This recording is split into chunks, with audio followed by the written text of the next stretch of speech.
It was a quiet evening in a small suburban town. A wife and her husband had just finished a bitter argument. The silence in the house was heavier than any words they had exchanged. After dinner, the husband lay down with their 2 children and soon drifted into a deep sleep. His arms loosely wrapped around the kids as they clung to him with innocence. But the wife couldn't rest. Heart was restless, her chest heavy. Tears stung her eyes as she whispered to herself, "I can't live like this anymore. Maybe I don't belong here."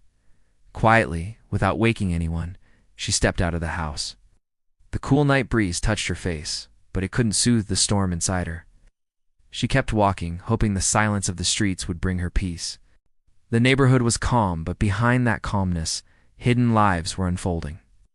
As she passed one dimly lit house, a voice caught her attention, a mother's whispering prayer. "Dear God, please, just one piece of bread for my child tonight. He hasn't eaten since yesterday." The wife stopped for a moment.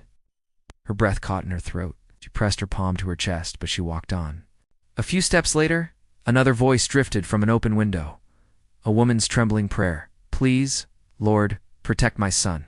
Keep him safe from hardship, from harm, from the cruelty of this world." The wife slowed down. Her own quarrel suddenly felt small, yet her feet carried her forward. Not far ahead, she overheard a man's broken whisper to his wife.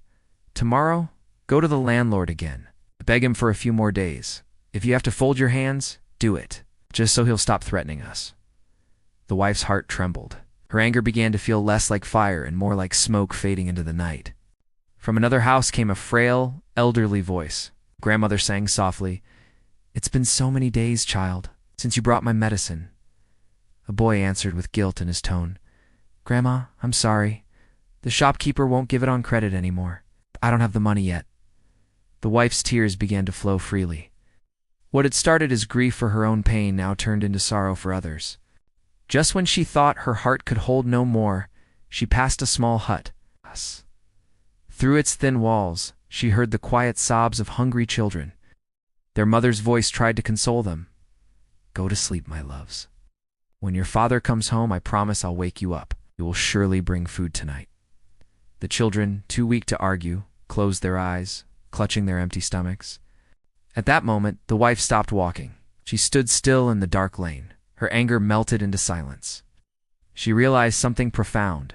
Behind every closed door was a story of struggle. Some battles were far heavier than her own. Slowly, she turned back. When she entered her home, she paused at the doorway. Her children were sleeping peacefully beside their father. The same man she had argued with hours ago stirred in his sleep, his hand reaching out as if searching for her presence. Her heart softened. She thought to herself, "Yes, we fight.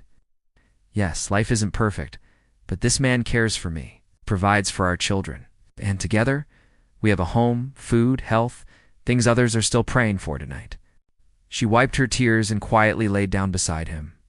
In the stillness of the night, she whispered a prayer. "Thank you, God, for what I already have."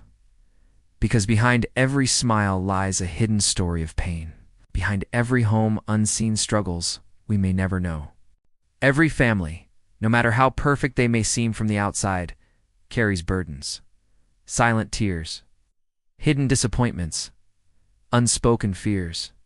Arguments and hardships will always be part of life, but love and gratitude are what hold it all together. When we focus only on our pain, we forget that others may be carrying far heavier loads. True wisdom lies in cherishing what we already have: our home, our loved ones, our health. Gratitude does not erase our problems, but it gives us strength. The strength to face struggles with patience, with peace, and with love. And sometimes, all it takes is one quiet night walk to remind us that our blessings are already greater than we realize.